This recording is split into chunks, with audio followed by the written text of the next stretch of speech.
Halo, assalamualaikum. Ketemu lagi. Hari ini kita ngomongin timnas dan ada hasil dari liga di akhir pekan kemarin. Kita langsung ke timnas aja dulu ya. Timnas akan menghadapi Jepang sama Arab Saudi di ronde ketiga kualifikasi Piala Dunia 2026 ya. Di hari Jumat ini kita akan menjamu timnas Jepang dulu. Skuad yang dipanggil itu pertama di penjaga gawang itu ada si Nadeo, terus Martin Pas, dan Muhammad Riyadi ya, kipernya Persis Solo.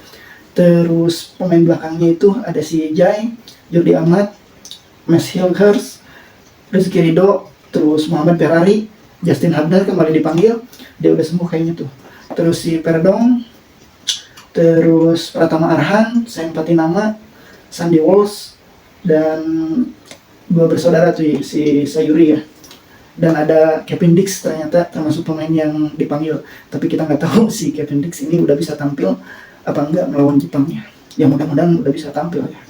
Sementara pemain tengah itu ada Tom Haye, Nathan Chaon, Ivar Yener, sama Ricky Kambuaya.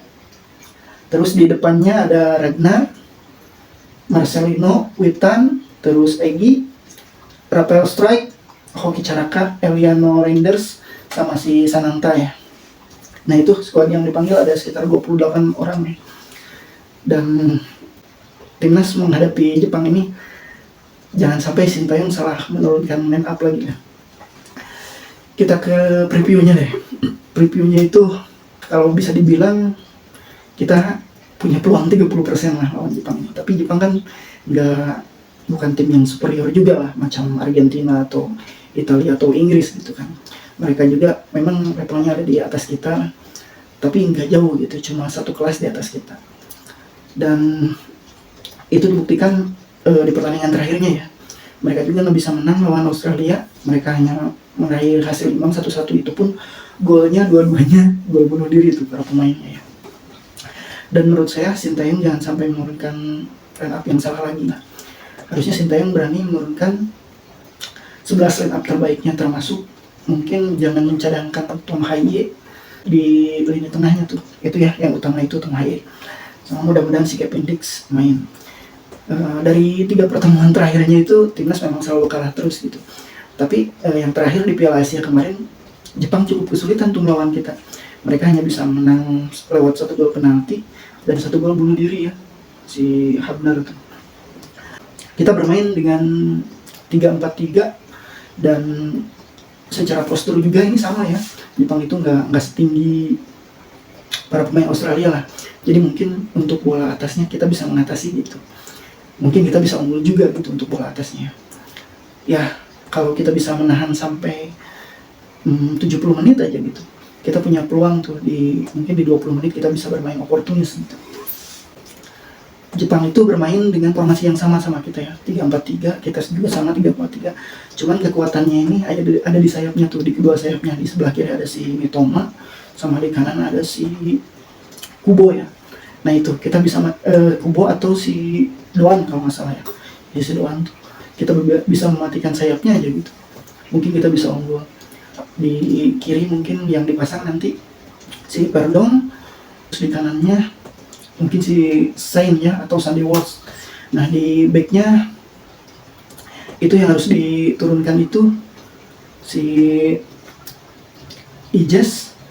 Saya lebih suka si Ijes, terus si Rizky Ridho, sama satu lagi si Mes. Mudah-mudahan Kevin Dix bisa main ya gitu.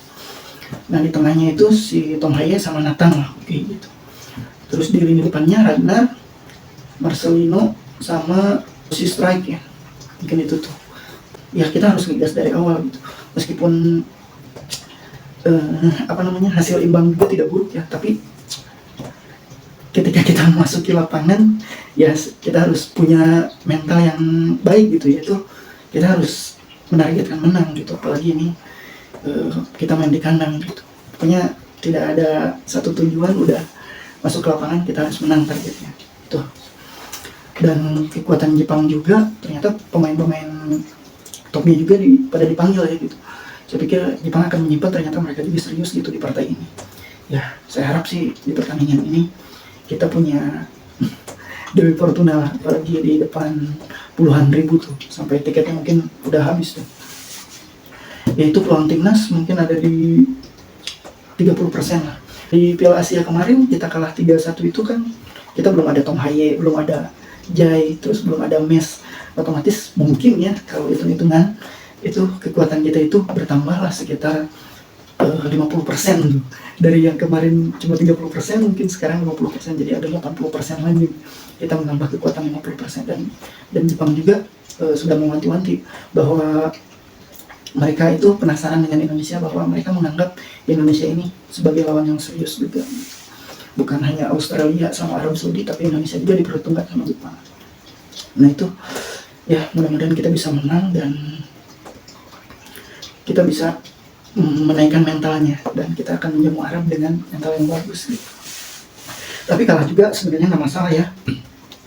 Kalau kalahnya itu misal gitu dengan 1-0 dan kita bisa melawan, kalahnya dengan penalti, itu nggak apa-apa. Tapi ya mudah-mudahan kita bisa menang aja gitu lah.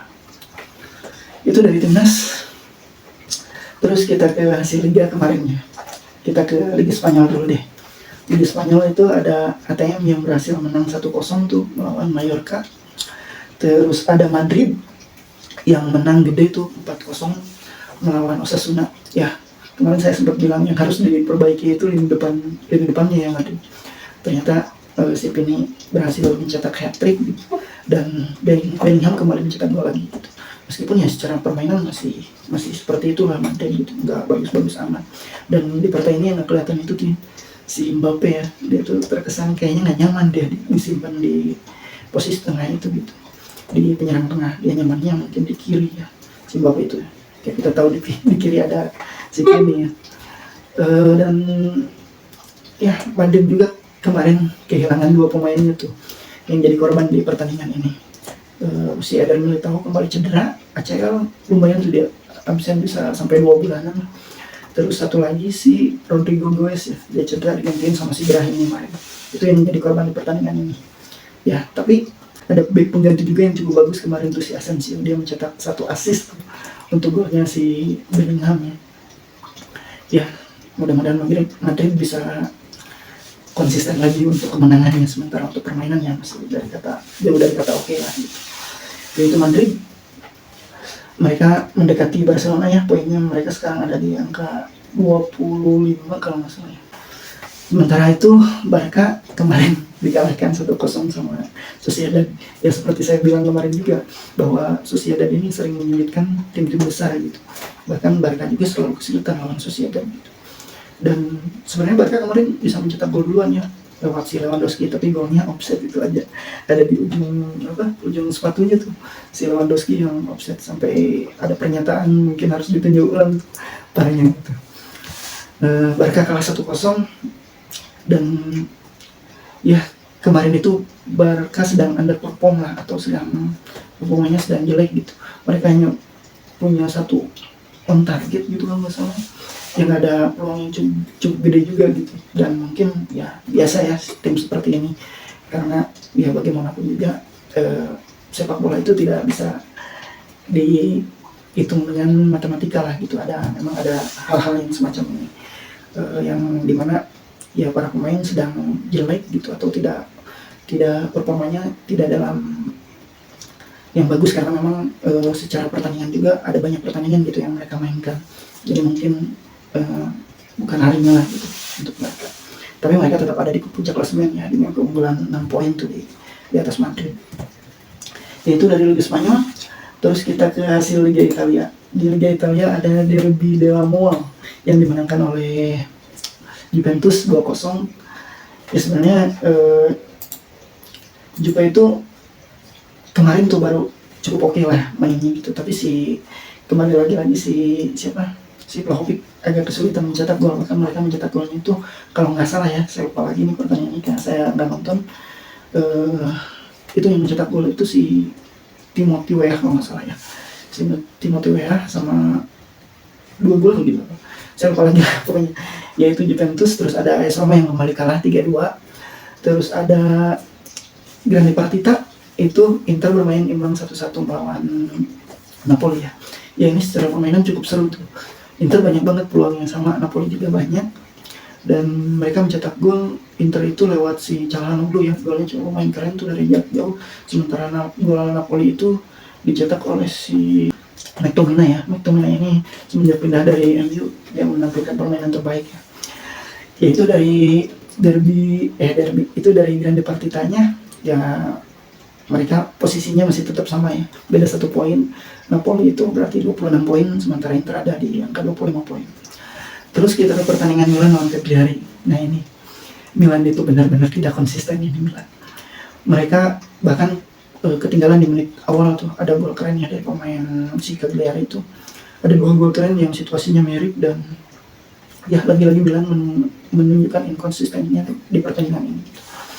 Mereka bisa, sebenarnya mereka unggul ya, itu sampai menit ke 88 kalau nggak salah, 3-2 gitu. Yang mencetak gol itu si Tammy Abraham mencetak gol gitu, itu kabar baiknya mungkin lah gitu. Terus si Leo juga cetak 2 gol, itu kabar baiknya gitu. Sementara untuk hasilnya ya, bahkan Fonseca sampai ngomong begini gitu, mereka lebih kesulitan lawan tim Italia ketimbang lawan tim Eropa gitu. Tim bagus karena tim Eropa semacam Madrid mungkin gitu ya, mereka tampil menyerang, sementara tim-tim di Italia itu pada bertahan gitu. Fonseca kesulitan. Dan dari 13 pertandingan Serie A ini ya memang pakemnya selalu berubah gitu. Milan ini enggak dengan formasi yang sama, dengan pemain yang sama, enggak gitu. Jadi ada rotasi, perubahan taktik juga, jadi memang belum konsisten gitu. Jadi yang mudah-mudahan sih ini menjadi pembelajaran juga gitu buat si Fonseca gitu, di pertandingan ini. Yaitu Milan. Terus kita ke hasil Liga Inggris. Hasil Liga Inggris itu ada City yang 4 kali kalah ya, mengalami kekalahan keempatnya nih dalam 4 pertandingan beruntun. Mereka kalah dari Brighton, dan itu secara permainan City jelek banget sebenarnya. Meskipun Kevin De Bruyne udah ada, cuman dia bermain sebentar lah kalau nggak salah gitu ya. Dan ya ini City banyak banget tuh yang cederanya. Siapa yang terakhir cedera itu?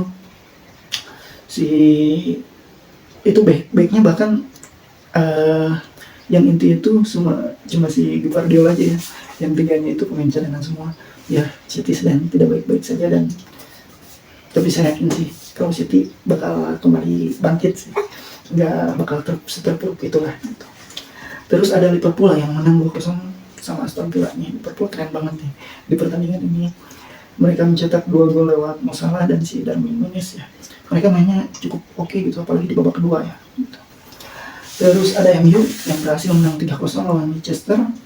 Mereka mencetak gol lewat si gol kerennya dari Amad Diallo ya, Amad Diallo, terus Bruno Fernandes, sama satu lagi si Garnacho, itu golnya cukup keren juga tuh. Terus ada derby London yang berakhir 1-1, itu antara Chelsea lawan Arsenal. Ya, lagi-lagi Arsenal ini nggak meraih poin yang sempurna ya.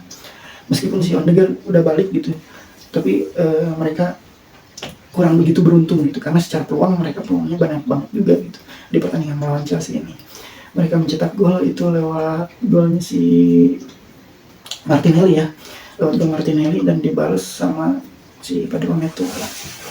Nah itu dari Liga Inggris ya, paling segitu aja, dan kita libur ya di Liga minggu ini, dan kita akan membahas soal timnas. Paling segitu, terima kasih sudah menonton. Assalamualaikum.